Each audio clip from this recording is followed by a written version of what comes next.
নরওয়ের কাছে হেরে এবার কঠোর বার্তা মাস্টারমাইন্ড ব্রাজিলিয়ান কোচ কার্লো আনচেলত্তির। তাসের ঘরের মতো ভেঙে পড়ার আসল রহস্য এবার সামনে এলো। সব শেষ হয়েও যেন শেষ হচ্ছে না। 2026 ফিফা বিশ্বকাপের শেষ 16 থেকে নরওয়ের কাছে 2-1 গোলে হেরে ব্রাজিলের বিদায়ের পর যখন পুরো ফুটবল বিশ্ব নিন্দার ঝড় তুলছে, ঠিক তখনই মুখ খুললেন সেলেসাওদের Italian mastermind coach Carlo Ancelotti. চারদিকে যখন তার রণকৌশল, একাদশ নির্বাচন এবং ব্রুনো গিমারেসের পেনাল্টি মিস নিয়ে সমালোচনার আগুন জ্বলছে, তখন খোদ আনচেলত্তি এবার দিলেন এক চরম কঠোর ও জলদ গম্ভীর বার্তা। ফুটবল পণ্ডিতদের সব সমালোচনাকে বুড়ো আঙুল দেখিয়ে নিজের সিদ্ধান্তের পক্ষে পাহাড়ের মতো দৃঢ় অবস্থান নিলেন এই কিংবদন্তি কোচ। কিন্তু সংবাদ সম্মেলনে ব্রাজিলের 1990 সালের সেই অভিশপ্ত ট্র্যাজেডির কথা মনে করিয়ে দিয়ে ঠিক কি খোলাসা করলেন আনচেলত্তি? ব্রুনো গিমারেসকে পেনাল্টি দেওয়ার পেছনে কোন গভীর রহস্যের কথা বৈজ্ঞানিক উপাত্ত লুকিয়েছিল? চলুন 5 মিনিটের এই রুদ্ধশ্বাস ভিডিওতে আনচেলত্তির সেই কঠোর বার্তা এবং ব্রাজিলের ফুটবল পুনর্গঠনের নেপথ্যের রহস্যের নিখুঁত ব্যবচ্ছেদ করা যায়। বন্ধুরা, ম্যাচ শেষ হতেই সাবেক ফুটবলার ও বিশ্লেষকের আনচেলত্তির শুরুর একাদশ এবং দ্বিতীয়ার্ধের একের পর এক খেলোয়াড় বদল নিয়ে প্রশ্ন তুলেছেন।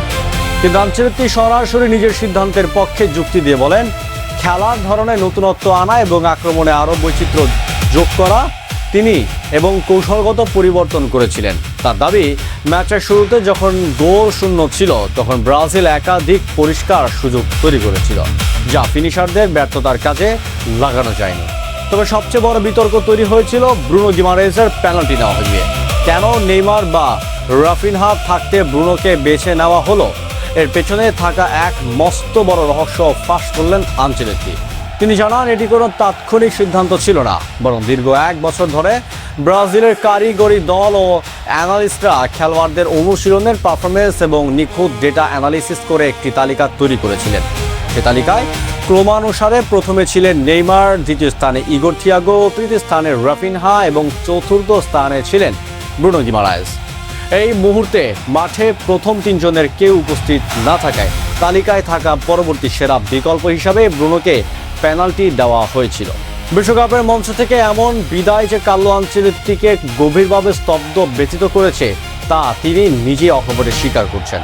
কারণ দীর্ঘ 36 বছর পর ব্রাজিলকে এমন এক অনাকাঙ্ক্ষিত রেকর্ডের মুখোমুখি হতে হলো।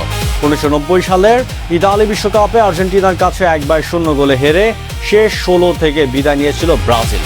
দীর্ঘ 3 দশক পর 2026 বিশ্বকাপে এসে নরওয়ের কাছে হেরে ঠিক একই পরিণতি দেখতে হলো 5 বারের বিশ্ব চ্যাম্পিয়নদের।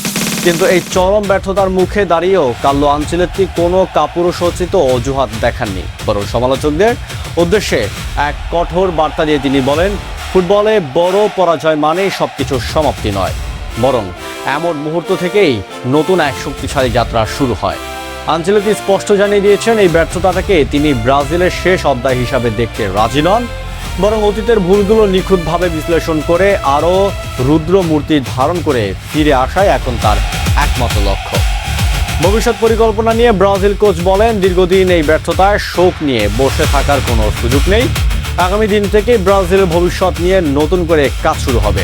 আনচেলত্তি দৃঢ়ভাবে বিশ্বাস করেন, বর্তমান সেলেসাও স্কোয়াডে ভবিষ্যৎ গড়ার মতো অত্যন্ত শক্ত ভিত্ত রয়েছে। একদিকে যেমন এন্ড্রিকের মতো প্রতিভাবান তরুণ ফুটবলার আছেন, অন্যদিকে অভিজ্ঞ কিছু তারকাও আছেন, যারা আগামী দিনেও দলের মূল মেরুদণ্ড হয়ে থাকবেন। এর পাশাপাশি ব্রাজিলের ঘরোয়া ও আন্তর্জাতিক অঙ্গন থেকে নতুন কিছু ক্ষুদ্র ফুটবলারদের জাতীয় দলে যোগ করে দলের ভেতরে প্রতিযোগিতা আরও বহু গুণ বাড়িয়ে দেওয়া হবে। বন্ধুরা, কোচ কার্লো আনচেলত্তির এই কঠোর বার্তা এবং পেনাল্টি নেওয়ার পেছনে বৈজ্ঞানিক যুক্তি কি আপনাকে সন্তুষ্ট করতে পেরেছে? আপনার কি মনে হয়, আনচেলত্তির হাত ধরেই কি ব্রাজিল আবার তাদের হারিয়ে যাওয়া গৌরব ফিরে পাবে, নাকি ব্রাজিলের নতুন কোনো কোচের প্রয়োজন? আপনার মূল্যবান মতামত এখনই আমাদের কমেন্ট বক্সে লিখে জানান। ব্রাজিল ফুটবলের আগামী দিনের পুনর্গঠন এবং 2026 ফিফা বিশ্বকাপে সব এক্সক্লুসিভ খবরের জন্য আমাদের চ্যানেলটি সাবস্ক্রাইব করে সাথেই থাকুন। দেখা হচ্ছে পরের ভিডিওতে। বেল আইকনটি প্রেস করে রাখুন। ধন্যবাদ।